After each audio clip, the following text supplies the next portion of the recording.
જૂનાગઢમાં આવતીકાલે સવારે 7 વાગ્યાથી સાંજના 6 વાગ્યા સુધી મતદાન યોજવાનું છે.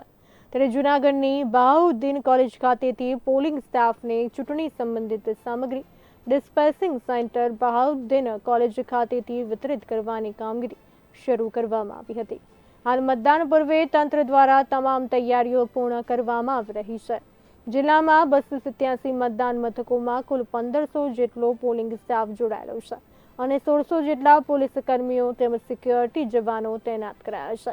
હાલ ઉનાળાની કાળઝાળ ગરમી હોવાથી મતદાન મથક પર મંડપના શેડ તેમજ પીવાના પાણીની વ્યવસ્થા મતદાતા માટે કરવામાં આવી છે. તેમજ ગરમીમાં લૂ લાગવાની ઘટનામાં મતદાન મથક પર ફર્સ્ટ એડ કીટ પણ ઉપલબ્ધ કરાઈ હોવાનું એસએમડી દ્વારા જણાવાયું હતું. જૂનાગઢ વિધાનસભા મત વિસ્તાર દ્વારા લોકસભાની ચૂંટણીઓની તમામ તૈયારીઓ પૂર્ણ થઈ ચૂકી છે. અમારા પોલિંગ પાર્ટીસ છે એ પણ મતદાન મથકે જવા માટે રવાના થઈ ચૂકી છે. પૂર્વ તૈયારીઓ બધી આજના દિવસમાં કરશે. આવતીકાલે સવારમાં 7 વાગ્યાથી સાંજના 6 વાગ્યા સુધી મતદાન કરાવશે.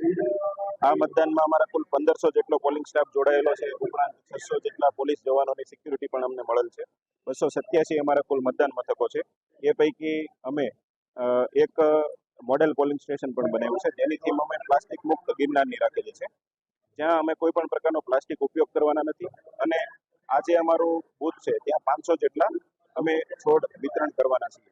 આ ઉપરાંત 7 સખી મતદાન મથકો પણ છે, જ્યાં મહિલા પોલિંગ સ્ટાફ મેનેજમેન્ટ કરશે. આ ઉપરાંત એક દિવ્યાંગ બૂથ પણ અમે રાખેલું છે કે જ્યાં દિવ્યાંગો સમગ્ર મતદાન પ્રક્રિયાનું સંચાલન કરશે. આ ઉપરાંત એક યુવા બૂથ પણ રાખેલું છે કે જ્યાં યુવાન પોલિંગ ઓફિસરો ફરજ બજાવશે. 87 જેટલા અમારા મતદાન મથકો છે. આ તમામ મતદાન મથકો ઉપર બપોરના 1 વાગ્યા સુધી અમારી પોલિંગ પાર્ટીસ પહોંચી અને ત્યાં આજે મતદાનની જે પૂર્વ તૈયારીઓ છે એ આજના દિવસમાં કરી લેશે.